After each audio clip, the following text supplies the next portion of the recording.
estamos considerando las diferentes posiciones y empezamos con lo que es la posición arminiana. Eso es solamente un repaso, donde niega todo tipo de elección divina en la esfera de la salvación. Jaime Arminio fue un teólogo holandés que asumió un semipelagianismo, y esto puede sonar un poco diferente, pero Pelagio fue otro teólogo. No vamos a entrar en cuáles son los nombres de los teólogos antiguos que profesaban esto, sino estamos tratando de darle un conocimiento con el cual usted lo va a completar con su propio estudio, por supuesto, negando todo tipo de elección divina en la esfera de la salvación. O sea, Dios no nos escogió. Esta es la idea de Arminio. Dios no nos escogió, sino nosotros decidimos por Dios. Esa es la posición. Afirmaban que el hombre se salva por fe, aparte de la gracia, ya que según él, la gracia se da a todos los hombres incondicionalmente, la gracia común, donde todo mundo la gracia de Dios la posee, ¿no? La tiene. Entonces, pero uno decide por medio de la fe creer en Cristo. Esa es la posición antigua que hacen tradicionalmente la iglesia ha acuñado para sí, ¿no? Dentro del pentecostalismo, igual, nosotros somos pentecostales. Enseñaban que la salvación del creyente descansa en su fe personal, por tanto, puede perderse si se llega a perder la fe. Por eso decimos, reconcíliate. Estoy recordando algunas de las frases que tradicionalmente nosotros utilizamos, ¿no? La reconciliación, y creíamos que la reconciliación tenía que ver con pasar al frente, hacer una oración y después volvías a ser un hijo de Dios, porque antes no eras un hijo de Dios porque andabas perdido en el mundo. Te descarriaste por ahí, te fuiste y no eras hijo de Dios. La Biblia no enseña eso, directamente no enseña eso. Pero así se creía y así se consideraba, y también nosotros lo adoptamos como parte de nuestras creencias tradicionales. Ahora, la posición wesleyana arminiana, que es una mezcla, la posición arminiana modificada mantiene la fe como base de la salvación, hace una modificación de la perspectiva arminiana en cuanto a la gracia, pero mantiene la fe como base de la salvación. La perseverancia del creyente es condición para salvarse. Si perseveramos, el que perseverare hasta el fin será salvo. Lo único que no es aplicable en cuanto a la cuestión de la salvación, porque está hablando de un tiempo apocalíptico. Pero bueno, ya eso creo que también lo dijimos. Afirma que ningún hombre peca por su condición pecadora, sino porque no usa la gracia que es dada a cada uno. Enseña también que si no se persevera en la fe, se pierde la salvación. Esa es la posición. Si no se persevera en la fe, se pierde la salvación. Conceptos de fe que muchas veces nosotros consideramos, a veces nosotros porque vemos una persona venir a la iglesia, venir vestida o peinada o de esta manera o de esta otra, nosotros decimos, la persona es creyente. Entonces, quiere decir que yo, como vengo en camisa y la camisa está por fuera, yo no soy creyente, ni soy pastor, ni soy nada. Porque ¿qué me haría un creyente a mí? Un traje. Pero como nadie me lo regala, nada, sí. Un traje, no hay, yo tengo mucho, gracias a Dios. Un traje es lo que me hace pastor. ¿Es lo que me hace un predicador? No, definitivamente no. Pero que debo estar, bueno, estoy como para la ocasión. ¿Sí? Un domingo me quiero sentir tranquilo, no estar sudado, no estar presionado por lo que tengo encima. Y bueno, me he visto así.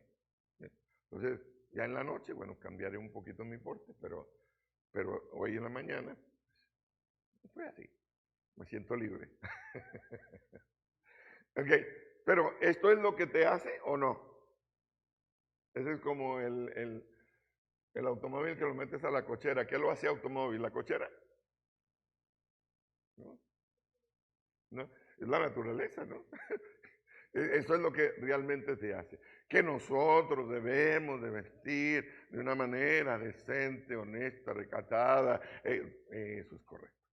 Eso es correcto. Y eso no lo puedes modificar. Eso es así. Bien, pero a veces nuestra visión en cuanto a la perseverancia es esta. ¿Sí?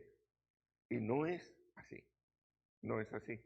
Yo no puedo ver lo que hay dentro del corazón de una persona y por eso es que muchos de pronto buscan la excusa. Dicen, usted no sabe lo que hay en mi corazón.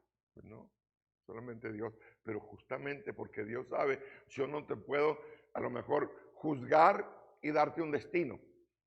Pero Dios sí, porque Dios ve tu corazón. O sea, Él sí puede darte un destino. O sea, entonces ten cuidado. Él sí puede a lo mejor ajustar tu vida, ¿sí? Basada en algo, ¿sí? Porque Dios al que ama lo deja que haga lo que le da la gana, ¿verdad que sí? Ok. Vamos con la tercera, que es la que iniciamos, la posición calvinista extrema o hipercalvinista.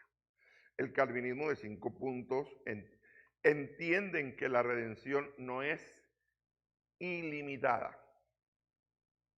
Esto es para todos, esto es para todos, esa es la intención de la frase, sino limitada, es decir, solo para los escogidos. O sea, por quien Cristo murió, todos responderíamos por todo el mundo. Amén. Amén. Eso es lo tradicional, ¿no? Entonces, lo que estamos nosotros descubriendo es que no es por todo el mundo, porque el sacrificio está ahí, pero todo el mundo creyó, todo el mundo es salvo. Entonces ya entramos en el detalle, entonces, ¿quién es salvo?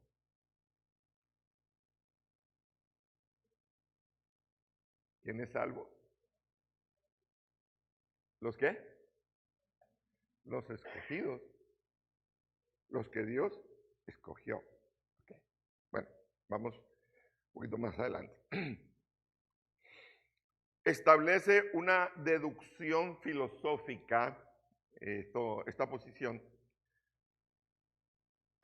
frente a la elección, llegando a la conclusión de que si Dios ha elegido a algunos para salvación, luego ha ordenado el resto para eterna condenación. O sea, por acción automática, si algunos Dios los escogió para salvación, entonces los demás, no es que Dios les dijo están condenados, sino que ya estaban condenados.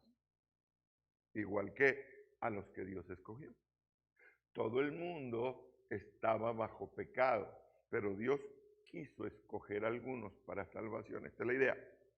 Y por ende, en automático, los demás se quedaron para condenación. ¿Estamos aquí? Mira como raro. Si tuviera piedras, ya tuviera unas cuantas pedradas yo aquí. Ok. Ahí están los 5 puntos del calvinismo. ¿Sí? Es 1, depravación total. 2, elección incondicional. 3, expiación limitada. Gracia, 4, gracia irresistible. Y 5, la perseverancia de los santos. Ahí solamente está en concreto un resumen de los 5 puntos de doctrina que los hipercalvinistas consideran o creen. Ahora, vamos en lo que es la descripción de cada uno de estos puntos. Por ejemplo, en lo que es la depravación total. El hombre en su estado natural y no regenerado está totalmente corrompido por el pecado, sin la posibilidad de elegir lo bueno. Estoy haciendo una presentación, recuérdese, por favor. Estoy haciendo una presentación. no le estoy imponiendo una línea doctrinal. ¿Okay? Quien enseña de una manera correcta no debe de imponer líneas doctrinales, sino debe de hacer presentaciones o exposiciones. ¿Sí? Ya usted, basado en el conocimiento adquirido, entonces usted ya tiene un claro concepto de lo que la Escritura dice acerca de cuál tema. Dice, creo que esta es mi posición. Ya usted decidirá, ¿no? A lo mejor dentro de las que yo presento no está su posición. Puede ser. Dice, sin la posibilidad de elegir lo bueno, su naturaleza lo impulsa solo a pecar y es incapaz de responder al llamado de Dios, ya que espiritualmente está muerto. Esta es una realidad que se muestra basada en el apoyo correspondiente de los textos de Génesis 2, 16 al 17. Son cosas que ya leímos. Isaías 1 del 5 al 6, Romanos 8 del 5 al 7 y Efesios 2 y verso 1. ¿Sí? Que tiene que ver con que nosotros estábamos muertos en nuestros delitos y pecados. Y dijimos de una manera así simple, ¿puede un muerto decidir? ¿Puede un muerto decir yo quiero ir al cielo o yo no quiero ir al cielo? Definitivamente no. ¿Puede aceptar un muerto a Cristo como Salvador? ¿Puede un muerto tener fe para levantarse de la tumba? No. O sea, no tiene que ver con nosotros, sino eso es lo que se presenta, sino tiene que ver con Dios. Vamos entonces a la próxima, que es la elección incondicional. La elección incondicional, basada en el primer punto de la incapacidad del ser humano, si el hombre está muerto, cautivo en el pecado, ciego, sordo, sin entendimiento espiritual e inclinado por naturaleza al pecado, entonces el remedio para solucionar esta condición debe encontrarse afuera de sí mismo, fuera del hombre mismo, esto es, en Dios. O sea, el hombre no se puede salvar a sí mismo, ni posee ninguna virtud o característica que le pueda ayudar a hacer una decisión correcta para aceptar a Cristo como Señor y Salvador, porque no tiene esa característica o esa virtud, ¿sí?, para poder hacerlo. La elección incondicional enseña que Dios, mediante su designio soberano, elige a unos para salvación y deja a otros en su estado de condenación eterna. Génesis 25, 23, Romanos 9, 10 al 13, Romanos 9, 15 al 18 y Efesios 2, del 8 al 10. Todos estos pasajes, de igual manera, ya los habíamos considerado y visto. Por eso que vamos a pasar a la tercera de las 5 posiciones del calvinismo extremo. La expiación limitada. Dice que la muerte de Cristo es efectiva únicamente para aquellos que han sido elegidos, no para todo el mundo, aunque puede haber muerto por todo el mundo. Sin embargo, solamente lo es efectiva para aquellos que han sido elegidos incondicionalmente por el Padre y de esa manera son salvados. Si se fija, la puerta es la misma. Cristo. Cristo es la puerta. O sea, no hay otra manera. Ahora, si Cristo hubiese muerto por todo el mundo, entonces todo el mundo sería salvo, porque el sacrificio de Cristo es efectivo y su grandeza implica o aplica a todo el mundo, alcanza a todo el mundo. Agustín de Hipona lo expresa de esta manera: suficiente para todos en cuanto a la grandeza y alcance, eficiente para los elegidos o efectiva para los elegidos. Juan 3:16, también pasajes que ya hemos leído Marcos 16, 15 al 16, comparados con Hechos 20, 28, Efesios 5, 25 y 2 Tesalonicenses 2, 13 al 14. Estos son los pasajes que nosotros también leímos, que hicimos alguna serie de comparaciones con, bueno, Juan 3:16 no necesita explicación, usted ya lo sabe, pero más o menos esto es lo que nosotros vimos ya. ¿Serán todos salvos? Solo aquellos que creen al Evangelio es la respuesta. ¿Quiénes serán los que creerán? Aquellos que Dios eligió incondicionalmente. O sea, Dios los eligió, no quisieron y se eligieron ni nada. Dios provocó en ellos, en su interior, sí, esa atracción.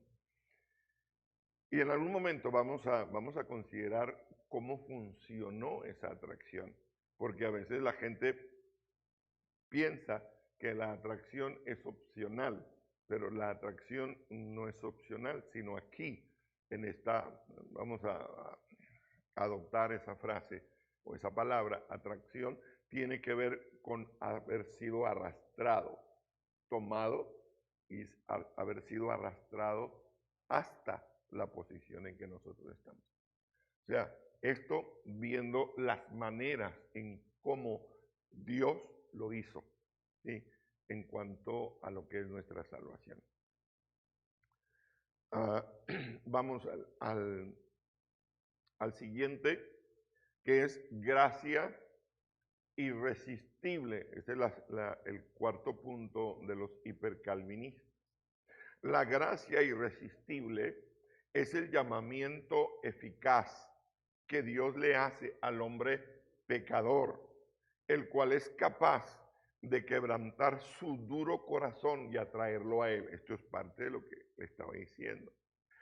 Con profundo arrepentimiento para obrar en el proceso de regeneración. Debido a que el hombre está espiritualmente muerto y es incapaz de responder al llamado de Dios por medios humanos, el Señor, a través del poder del Espíritu Santo, le hace un llamamiento poderoso que él no puede resistir. ¿Cuántos lo experimentaron?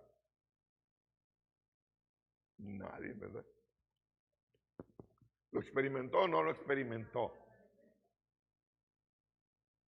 Bueno, no puedo forzar a que usted haya experimentado algo que a lo mejor estuvo muy lejos de experimentar. Pero uno se siente atraído, aunque dentro de la experiencia no es la misma para todos, pero sí, realmente nosotros tuvimos una experiencia con el Señor en algún momento, un quebrantamiento, una invitación al altar que nosotros aceptamos, ¿sí? Y que de pronto, cuando tú haces una reflexión sobre todo lo que pasó, no sabes cómo pasó, pero sabes que pasó. Porque hubo como una fuerza, no sé si tú en algún momento fue tu experiencia, cuando empezaste a llorar, si es que lloraste, porque algunos no lloran. Cuando empezaste a llorar, sentiste el quebrantamiento, la emoción tan fuerte adentro de ti, que de pronto dices, ¿y por qué estoy llorando? ¿Por qué lloro? Nadie te hizo nada, nadie te pegó, nadie te rechazó, solamente fue un sentimiento interno que provocó el espíritu para quebrantar. Pero igual, yo conozco a personas que no pasaron por ese proceso, sino más bien fue un proceso de afirmación. Recibieron una palabra, creyeron en la palabra y se alegraron y se gozaron en el Señor. ¿Así? Entonces, tradicionalmente, nosotros si ponemos la tradición por encima de la experiencia bíblica, entonces dice, ese no es salvo. O esa persona no tiene a Cristo. ¿Por qué? Porque no lo vi llorar. Pero hay unos que lloran y ya no están aquí. Y aquellos que no lloraron están aquí. Entonces, ¿qué hacemos? ¿No? Los golpeamos para que lloren y se queden. ¿Entiendes? O sea, te das cuenta de que lo tradicional no es funcional realmente, sino es la base bíblica, es lo fundamental, ¿sí? Para cada uno de nosotros. A ver, dice Romanos 8, 29 al 30. Ahora sí vamos a lo que es los pasajes bíblicos. Hechos 16, 13 al 15 y Gálatas 1, 15. Quien lo tenga primero puede proceder a la lectura.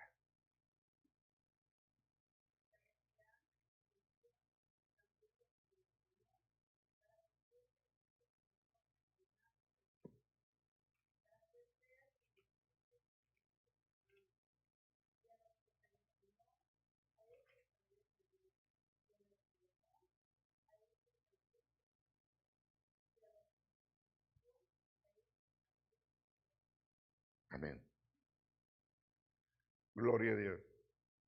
Mire, aquí tiene la descripción del proceso que Dios utiliza en la vida de cada uno de nosotros. Los que antes conoció, está basado en esto, ¿no? En una anticipada, en una acción anticipada de Dios al escoger a una persona. Los que antes conoció, también los predestinó para que fuesen hechos conforme a la imagen de su Hijo, para que Él sea el primogénito entre muchos hermanos, para que quede dentro de lo que es la familia de Dios. Y a los que predestinó, a estos también llamó, y a los que llamó también justificó, estos también glorificó, etc. Aquí tiene el proceso completo de la obra divina en nuestras vidas. Ahora vamos a Hechos 16, 13 al 15.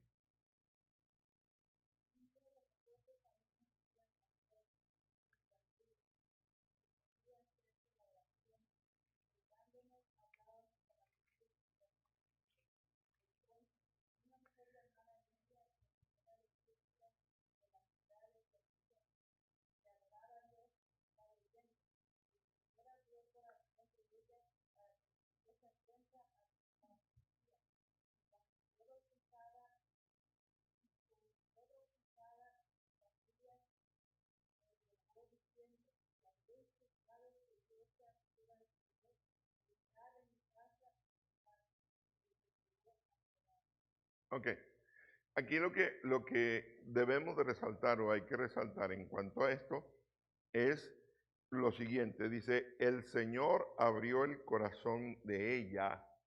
¿Quién abrió el corazón de ella? No dice, y ella abrió su corazón. No, el Señor abrió el corazón de ella para que estuviese atenta a lo que Pablo decía.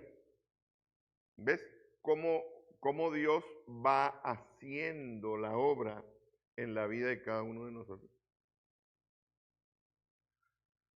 Entonces, el poner atención tiene que ver con el inicio de una vida verdaderamente de fe, en donde la fe produce que la atención y el enfoque de nosotros esté en el sacrificio de Cristo, quien nos puede salvar. Acuérdese que la fe es el medio, pero la gracia es lo que nosotros no merecemos y la fe es el don, que es un regalo que Dios nos otorga para que nosotros entonces tengamos la capacidad de aceptar el sacrificio de Cristo ofrecido por gracia. Gálatas 1:15.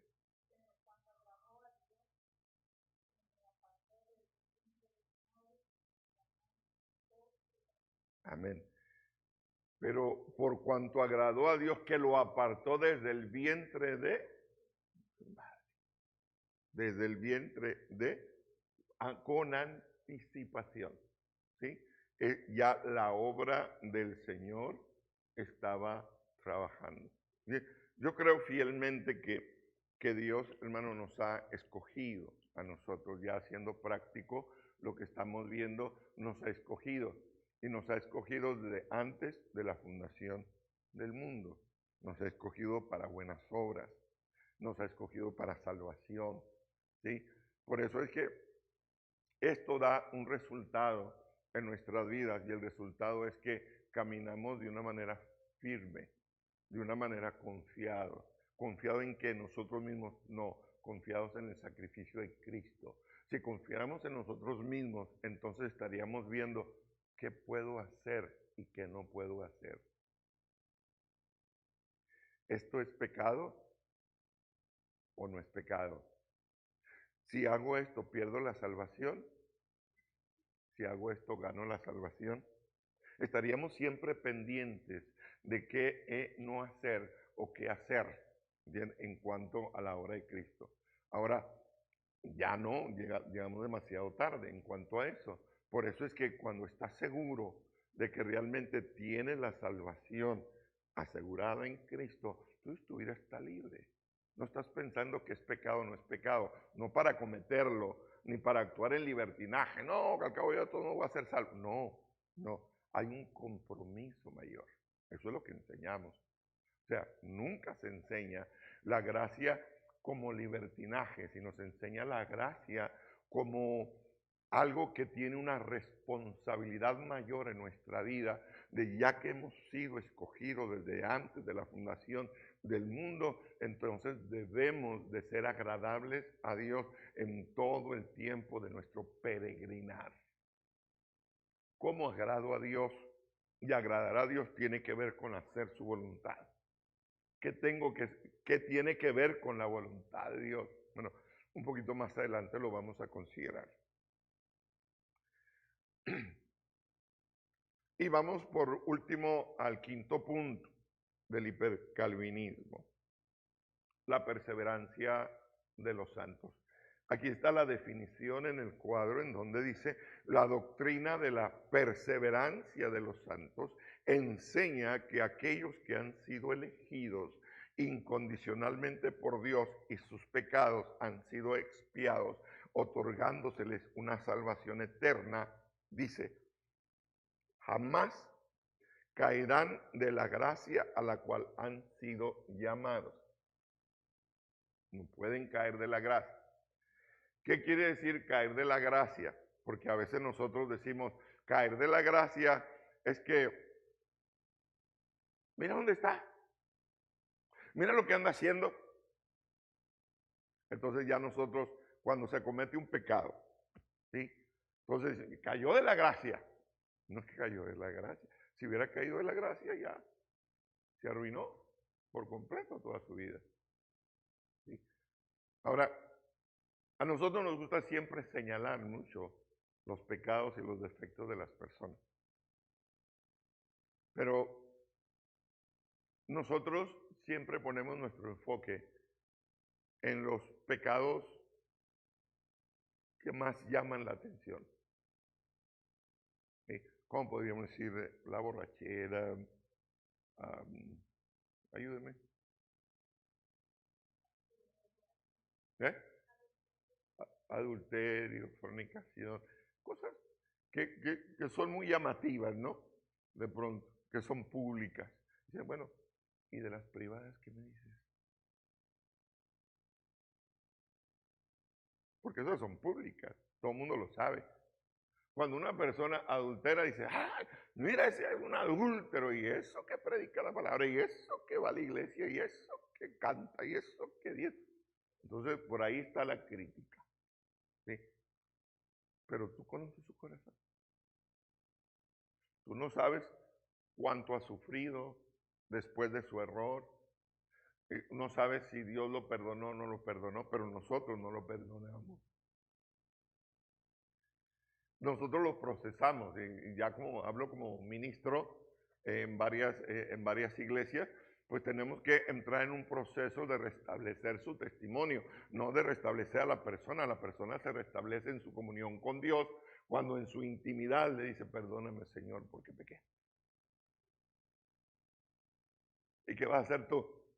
Nada, procesar para la restauración de su testimonio, para que gane entonces confianza con la grace, y es que tiene que seguir ministrando, porque definitivamente tendrá que seguir ministrando.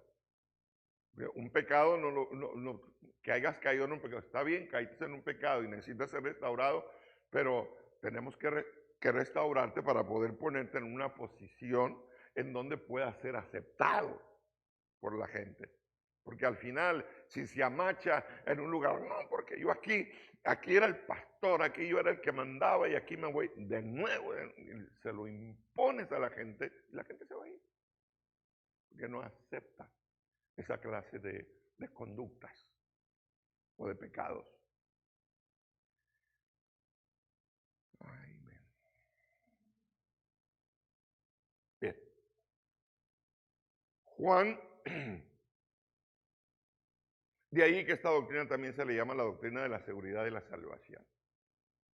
Yo sé que en cuanto a esto, puede haber diferencias de opiniones entre ustedes. ¿Sí? Bueno, yo estoy tratando de exponer, como le dije, en cuanto a estas líneas de doctrina. Usted también puede exponer y decir, mire, yo creo, yo no creo, y yo sí creo o yo no creo, lo que usted quiera. Juan 5:24.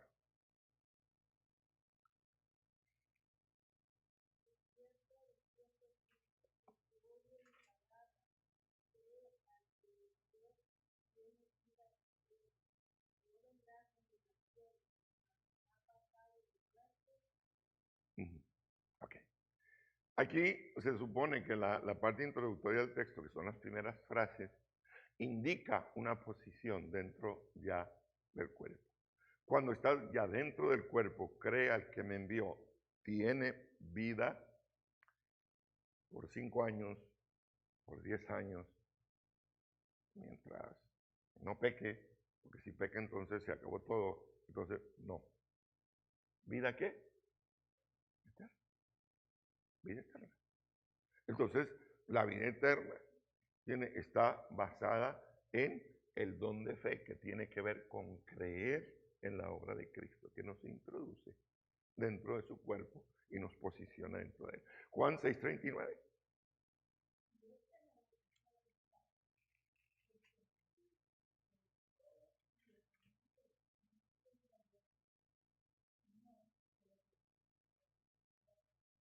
Amén. Eso quiere decir que todo el que viene a Cristo está protegido por Él para su perseverancia hasta el final. Por eso el tema es la perseverancia de los santos, o sea, basado en la protección divina, no basado en que yo soy el campeón, yo soy el fuerte, yo soy el que más fe tengo, yo soy el que más obras hago, sino basado en la protección divina. Romanos 5:9-10.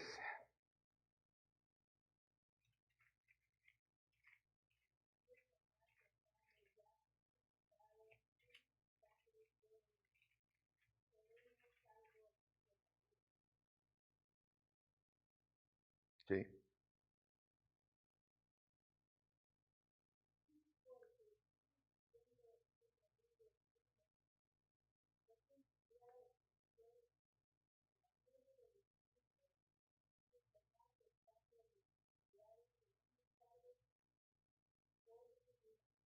A ver,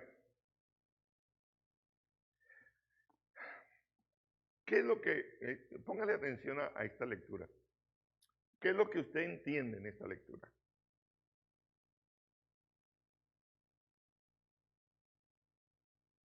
¿Qué es lo que usted entiende ahí?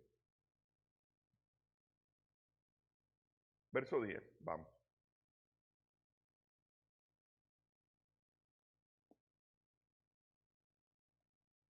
Verso 10.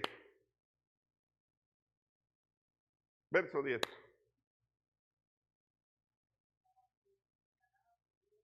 Amén.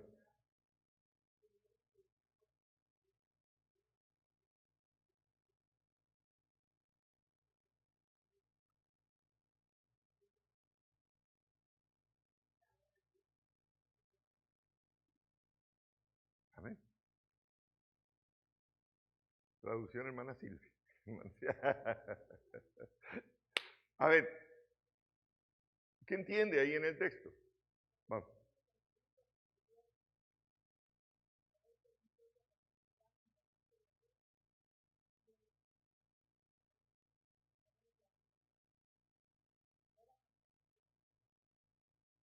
Amén.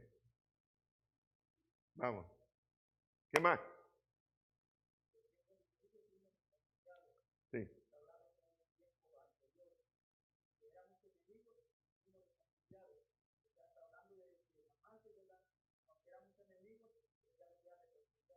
Ujú. Amén. Por ahí andamos. Por ahí andamos y por ahí vamos. Vamos. ¿Alguien más?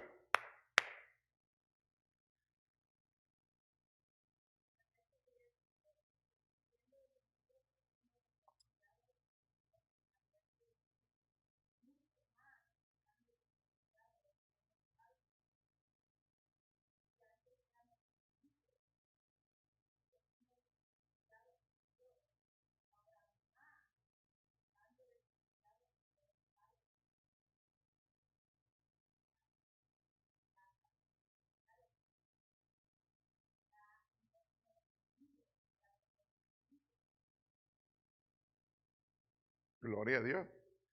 Amén. La última.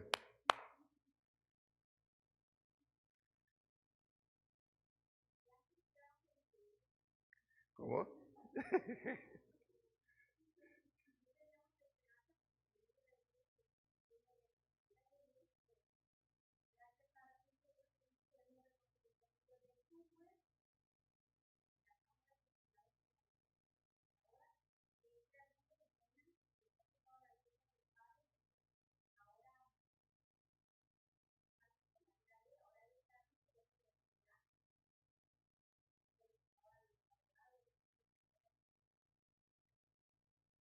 Usted ve un antes y un después ahí, ¿verdad?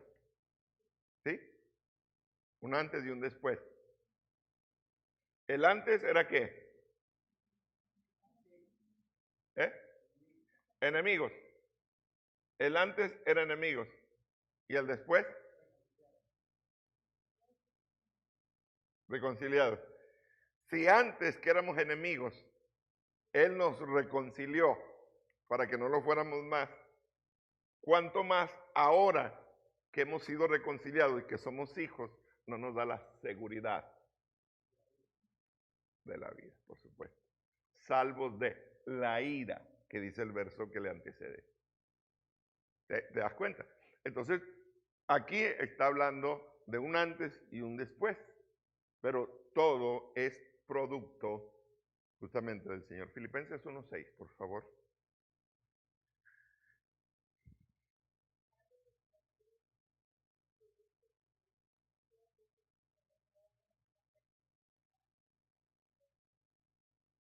Persuadidos, o sea, sin duda alguna, estando sin duda alguna, ¿sí? Que el que empezó o inició la buena obra en nosotros es la que la perfeccionará. ¿Hasta qué? Hasta el día de Jesucristo, en donde plenamente la obra es completada, ¿sí? Es completada en todos los aspectos de una manera íntegra. Efesios 1:13 al 14.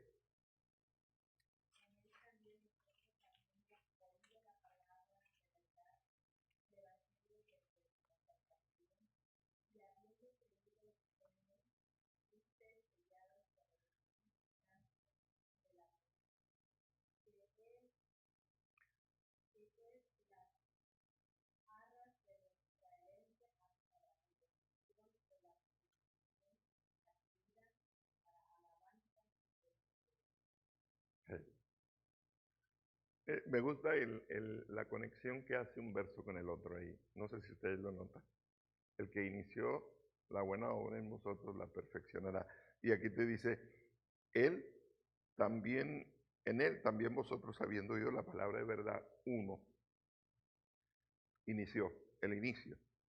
La palabra de verdad, el evangelio de vuestra salvación, y habiendo creído, 2, en él fuiste sellado, 3, con el Espíritu Santo de la promesa, que es la arras de nuestra herencia hasta la redención de la posición adquirida para alabanza de su gloria. O sea, resultado final, la glorificación. O sea, todo esto es el proceso que cada uno de nosotros podemos pasar para poder alcanzar finalmente nuestra meta, ahora sí que es final. 2 Timoteo 4:18, por favor.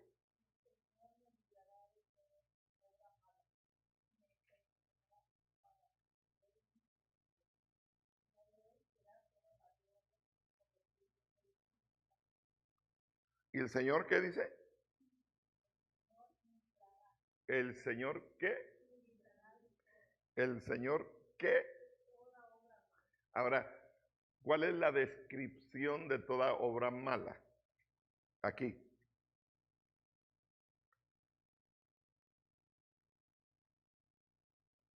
¿A qué se refiere toda obra mala? ¿Eh? Todo lo que,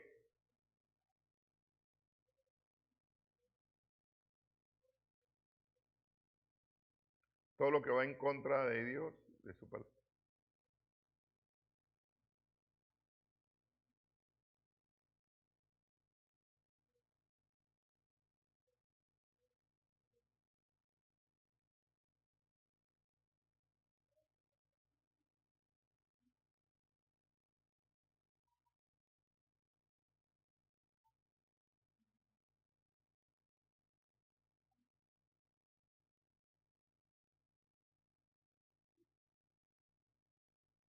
Amén.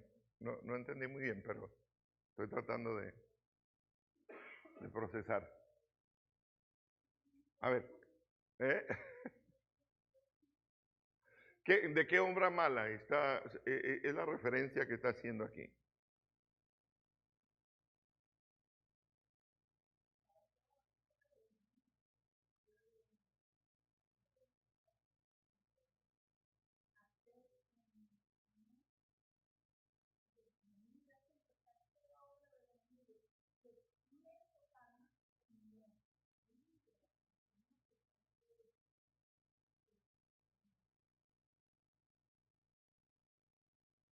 De toda obra mala. A ver, ¿de qué? De toda obra mala.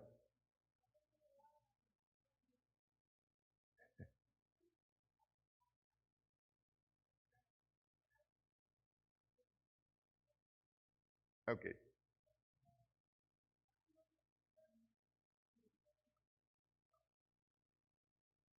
Ve al verso 14,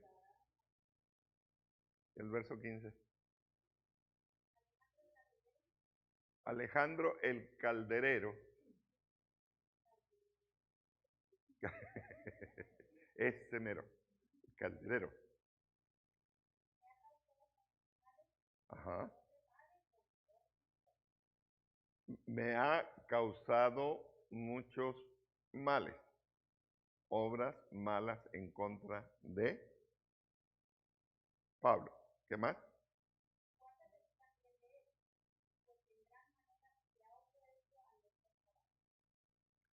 Porque en gran manera se ha opuesto a nuestras palabras. Dice también, en mi primera defensa ninguno estuvo a mi lado, sino que todos me desampararon. No les sea tomado en cuenta, pero el Señor estuvo a mi lado y me dio fuerzas para que por mí fuese cumplida la predicación y que todos los gentiles oyesen. Así fui librado de la boca del león. ¿De cuál león? ¿De cuáles obras malas? Quiero que identifique lo que se está diciendo ahí. Y entonces viene el verso 18, que es el que leíamos, en donde dice, el Señor me librará de toda obra mala y me preservará para su reino celestial. O sea, todos los problemas, conflictos, diferencias, todo tiene que ver con una obra mala, no solamente, no, porque el diablo me atacó, no, que a veces ni el diablo ni ataca. No me lo van a creer, pero a cada rato el diablo está en la boca de todos los que tienen problemas. Como usted no dice, me atacó el pan que me comí con leche. Ese no, ¿verdad? Ese no lo ataca. Ese recibe un atacón de parte suya. O sea, ¿por qué estoy enfermo? ¿Porque el diablo me atacó? No, porque yo me ataqué. Entonces, por eso digo, a veces el diablo está en boca de muchos y no tiene la culpa de mucho de lo que se le acredita. De ahí que nosotros toda la culpa le echamos al diablo y nosotros somos inocentes palomitas. La mujer que tú me diste, ¿verdad? O sea, todos tienen la culpa, pero yo no. Yo soy inocente de todo. Entonces, no funciona de esa manera. El Señor estuvo a mi lado, dice, y el Señor me librará de toda obra mala. Todo aquello que interfiere y que crea una duda relacionada con la salvación. Es la referencia. Cada uno tenemos diferentes debilidades, ¿cierto o no? ¿Sí? Yo no le voy a hablar de mi debilidad, pero yo sí le voy a decir que recibí una promesa de parte de Dios de vencer mis debilidades, porque no es una, pueden ser muchas. Mis debilidades.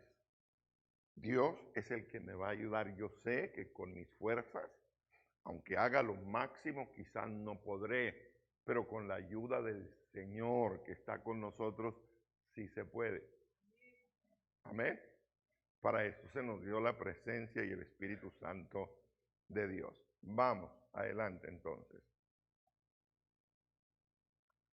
Entonces llegamos al número 4 que tiene que ver con la posición calvinista. Acordémonos que hicimos un paréntesis en el 3 para presentar 5 posiciones del hipercalvinismo. Hoy estamos en la 4 que tiene que ver con la posición calvinista moderada, que es la que le sigue. Primero, acepta la elección divina, la posición calvinista moderada, que en la actualidad hay un auge, un aumento de lo que es el hipercalvinismo y el calvinismo moderado. A esto se le da el nombre de la nueva reforma. Nueva reforma que incluso he escuchado a algunos predicadores decir que Latinoamérica está siendo reevangelizada. O sea, haciendo a un lado lo que es la parte tradicional para poder implantar lo que es la palabra del Señor en la vida de nuevo de los creyentes, pero la palabra de Dios con un conocimiento de una mayor profundidad a lo que recibimos nosotros muchos años atrás. Ciertamente, muchos de nosotros recibimos una palabra de Dios y por esa palabra estamos aquí. Y no quiere decir que despreciamos a los antiguos predicadores, sino lo que quiere decir es que los valoramos porque fueron utilizados por Dios para que nosotros estemos aquí. Pero ahora que estamos aquí, nos damos cuenta que muchos cometieron muchos errores, ¿sí? No fueron los errores los que nos ayudaron a nosotros, sino fueron los aciertos de ellos los que provocaron que nosotros estemos hoy aquí en el Señor. ¿Sí? Entonces, de aquí, entonces, ya tomamos una posición de firmeza. Pero bien, acepta la elección divina. Segundo, cree en la redención ilimitada. Este es calvinista moderado. Por tanto, si Cristo murió por todos, Dios ha hecho posible que todo pecador crea en Cristo y sea salvo. Tercero, cree que el hombre se salva solo por gracia mediante la fe. Cuarto, cree que esa obra es un don de Dios y que se otorga al hombre sin razón a ningún mérito suyo. Y quinto, cree que los que se salvan eternamente y que la salvación no puede perderse jamás. Si usted se da cuenta, algunos de estos puntos son muy parecidos al hipercalvinismo, con la única excepción que es la redención ilimitada, o sea, redención para todo el mundo. O sea, es una posición moderada en cuanto a esto. La posición ecléctica, la palabra es una palabra teológica, pero tratemos de describirla, ¿no? Por la nota que está en el recuadro. Es una indefinición teológica, o sea, yo no estoy ni de este lado ni del otro, sino yo estoy en medio, un poquito de aquí y un poquito de allá, por eso se le llama ecléctica. Dice que toma lo más conveniente de cada sistema trazando una vía intermedia de interpretación. Enseña que Dios escogió para el ministerio, pero no para salvación. Esta es la posición intermedia. Afirma que la salvación es universal en Cristo y el hombre que no cree se excluye de ella voluntariamente. O sea, por él mismo. O sea, yo no creí porque mi fe es mi fe y yo no puse mi fe para creer. O sea, yo me pierdo porque yo quiero. Eso es lo que está diciendo. Asume la seguridad de salvación para todos los que creen y afirma que el hombre se salva por gracia y que la fe es el medio de salvación y esto es algo propio del hombre y no un don divino. O sea, yo tengo fe. Por eso es que me salvo. Me miran como extrañados. No entienden ni papa de lo que estamos hablando. ¿O sí?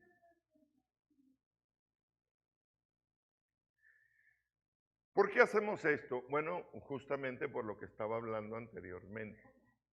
Porque hoy hay una especie de renovación en cuanto a lo que es la reforma protestante y a veces nosotros pensamos que la reforma protestante solamente ocurrió con el catolicismo, sí, y que los que profesaron una reforma eran católicos, salieron del catolicismo y rechazaron los aspectos teológicos equivocados y errados. Por eso es que se le llama una reforma en cuanto a la fe, en cuanto a lo que creo, y por ende esto resultó en la reforma de los siglos pasados. Hoy hay una nueva reforma porque conforme fue pasando el tiempo, se olvidaron de las bases bíblicas y empezaron a ver lo tradicional, ¿sí? Y a poner demasiado atención en cuanto a esto. Entonces, se olvidaron. Acuérdense que lo que dice la Escritura, que lo único que puede invalidar la palabra del Señor es la tradición que nosotros observamos. Es lo único. Entonces, a veces nosotros la ponemos aquí, ¿en qué creo? Creo en la Biblia, que no la conozco bien, o creo en la tradición, que es lo que me delegó, es lo que vi en mi pastor, en lo que vi en mi líder, en lo que vi en mi iglesia, todo esto yo lo tengo aquí. Y muchas de las veces usted va a pensar que no es así, pero yo tengo la experiencia, que no puedo relatar, por supuesto, pero tengo la experiencia en el daño que hace de pronto a un nivel casi sectarista, cuando de pronto se profesa una fe que es una fe muy fuerte, que entiéndase por un conjunto de doctrinas que muchas de las veces no están centradas en la Escritura, sino están centradas en el conocimiento y en el concepto humano.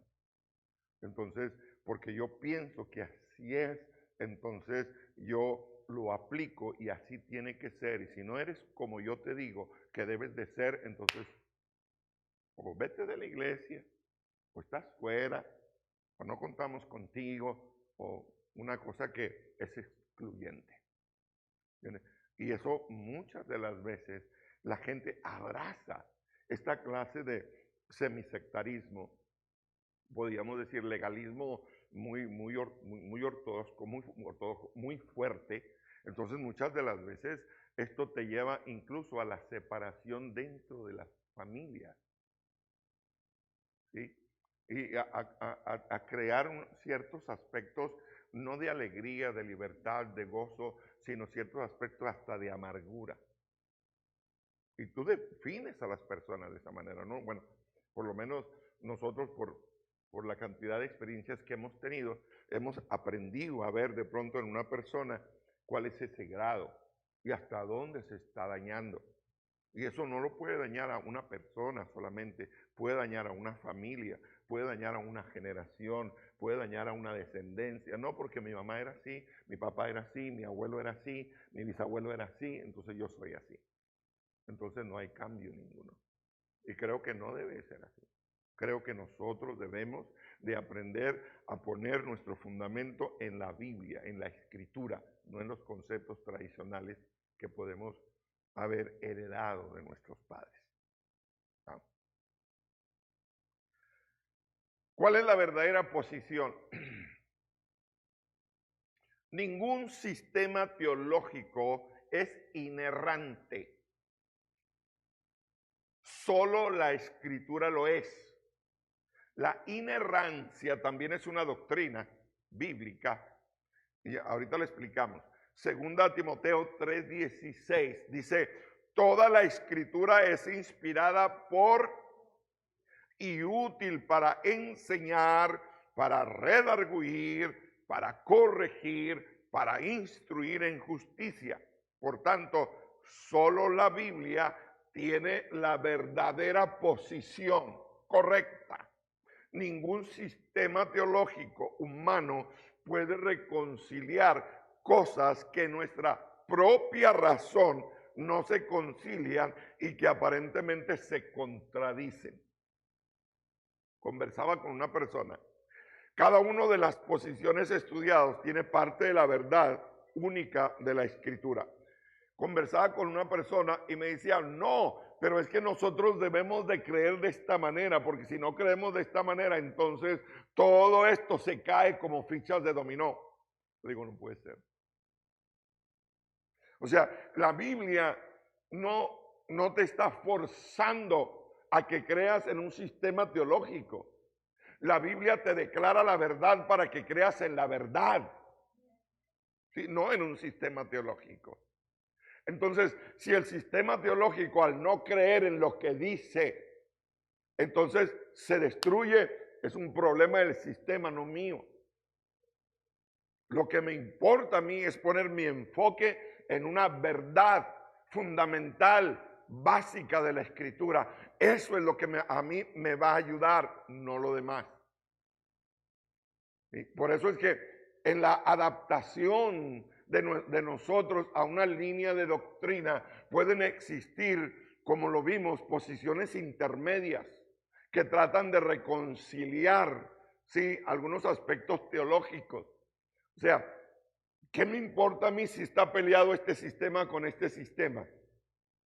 Lo que me importa a mí es conocer lo que éste cree y conocer lo que éste cree, para así poder enseñarlo si es necesario. Pero que yo crea en esto o crea en esto, puedo creer en un punto de esto y puedo creer en dos puntos de este. Total, ¿de quién soy? De nadie, soy de la verdad. ¿Y a quién le dolió? ¿Al calvinismo? Bueno, lo siento. ¿Al armenianismo? Lo siento. ¿A la tradición? Lo siento.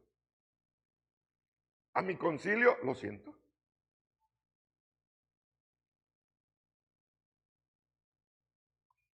Ouch. La inerrancia de las Escrituras.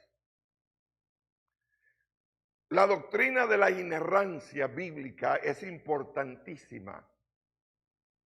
La Biblia, por ser inspiración divina, está excluida de errores. Eso quiere decir inerrancia, no tiene errores. Este hecho se refleja en el carácter perfecto de Dios. La inerrancia significa que lo que Dios ha dicho es sin error. Dios no se comprometió con un sistema teológico doctrinal. Su palabra es su palabra. Como lo interpreta fulano es su problema, como lo interpreta sultano es su problema.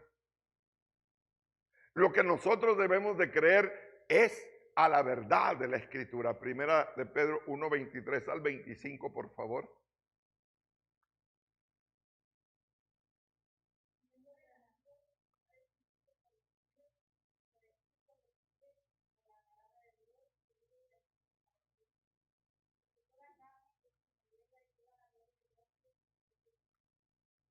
¿Qué es la palabra? Dice, que vive y qué? Que vive y permanece. ¿En qué quieres creer? ¿En un sistema que puede ser destruido o en una palabra que vive y permanece para siempre? Ahora, ¿por qué la palabra de Dios vive y permanece para siempre? ¿De qué color es el caballo?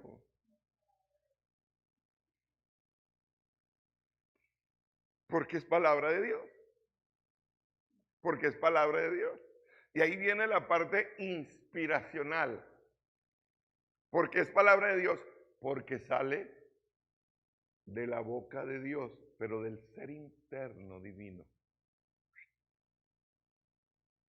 Ay, pastor, pero sí, la Biblia dice que fue escrita por diversos autores. Sí, Él los llenó de su aliento para que ellos escribieran todo lo que su aliento, su palabra, sí, les dijo, como Él les dirigió. ¿Sí? Por eso es que nada de lo que está escrito es de carácter personal, aún ciertas contrariedades que a veces nosotros vemos o ciertas cosas de carácter personal de ellos que Dios les permitió escribir para que quedaran como ejemplo. Ok. Nos vamos a la última, vamos a ver. La Biblia misma declara ser perfecta. Salmos 12:6, la palabra de Jehová son palabras limpias como plata refinada en horno de tierra, purificada 7 veces. Sabe que no tiene que ver el número de la purificación, sino que el número 7 habla de la perfección. ¿Okay? Salmo 19:7, la ley de Jehová es que convierte al alma. El testimonio de Jehová es que hace sabio al sencillo. Proverbios 35, toda palabra de Dios es. La Biblia argumenta una completa perfección sin dar lugar a teorías de perfección parcial. ¿Y por qué es imposible la inerrancia? Bueno, por lo siguiente, la Biblia se sostiene o se cae por sí misma. Ejemplo, si un periódico importante contuviera errores, sería repetidamente desacreditado. Pero para que un periódico pueda ser confiable, debe de ser verídico en todo su contenido. De la misma manera, si la Biblia fuera inexacta cuando habla de algo, ¿por qué se confiaría en su teología? ¿O es un documento confiable o no lo es? Por eso es que quien busca encontrar errores en la escritura da contra la roca, porque no va a encontrar errores. Porque la escritura es perfecta por venir de un Dios perfecto. ¿Por qué? Porque la Biblia es un reflejo de su autor. La Biblia es el único libro cuyo autor siempre está presente mientras la estás leyendo. Aleluya. Dios, el autor de la Biblia, Jesucristo, el personaje principal y el Espíritu Santo, el intérprete y maestro. No hay manera de que te equivoques, papá. Mientras te guste estudiar la Escritura. Si no te gusta, entonces ya es otro asunto. La Biblia fue escrita por Dios mismo al obrar a través de los autores humanos mediante un proceso llamado inspiración. 2 Timoteo 3:16. Toda la escritura es inspirada por Dios y útil para enseñar, para redarguir, para corregir y para instruir en justicia. Inspiración es del griego theopneustos, respirada o exhalada por Dios. Segunda de Pedro 1:21, porque nunca la profecía fue traída por voluntad humana, sino que los santos hombres de Dios hablaron siendo inspirados por el Espíritu Santo. Si la Biblia contiene información errónea, entonces Dios no es verdad, sino un mentiroso. Si la inerrancia bíblica no es verdad, entonces Dios no es Dios. Dios se compromete con lo que Él dice. Si encontramos un defecto en la escritura, entonces Dios se equivocó, entonces deja de ser Dios. ¿Me está entendiendo? Tremendo asunto.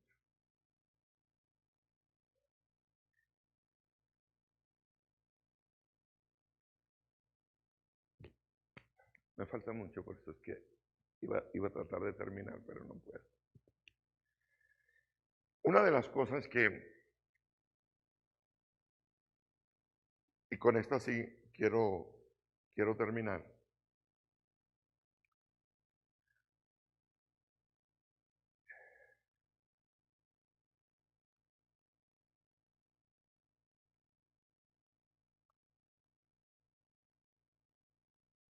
Okay. Y esto es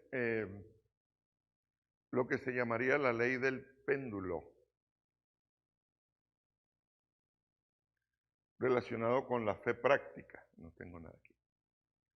Relacionado con la fe práctica. ¿Sabe lo que es un péndulo? Primero, porque a lo mejor estoy hablando solo.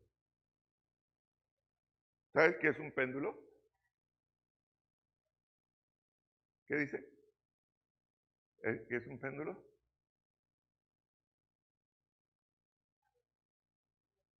No sabemos, ¿no? Pues yo. ¿Cómo?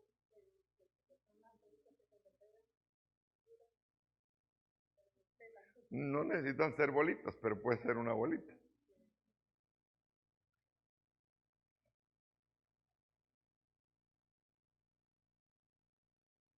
Aquí está un péndulo. Está equilibrado por el centro.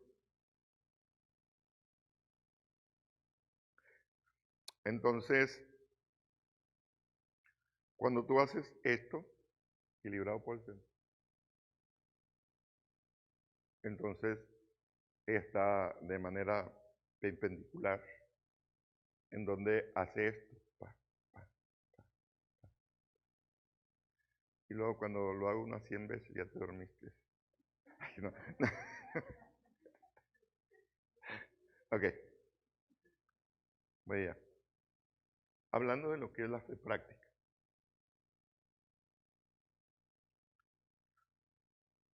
En cierta ocasión, para demostrar lo que era la fe práctica, alguien hizo este ensayo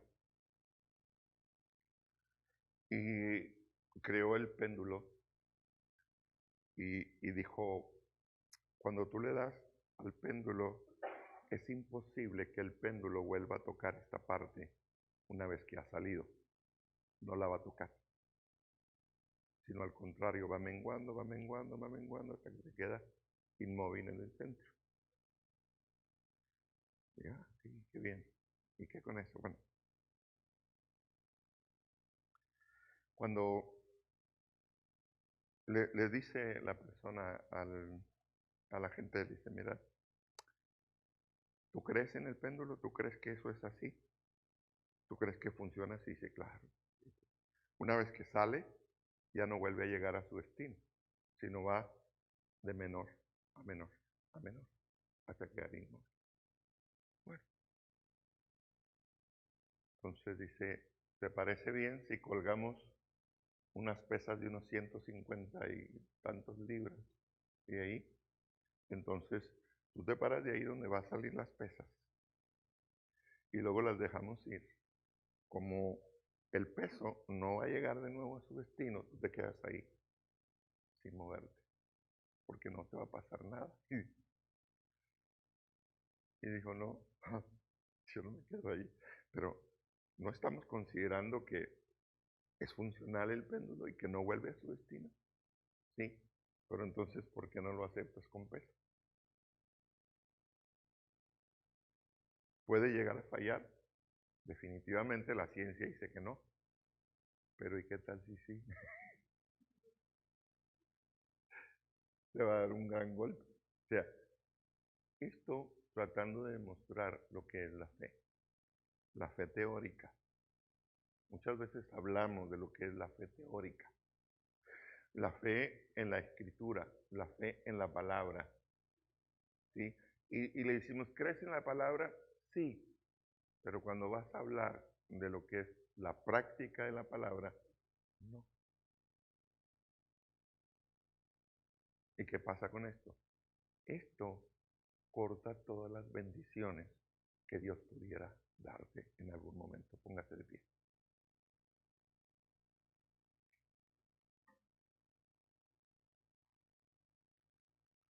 Todas estas explicaciones, todas estas proyecciones, todos estos estudios tienen que ver con que nosotros seamos mejores en el desarrollo de nuestra fe.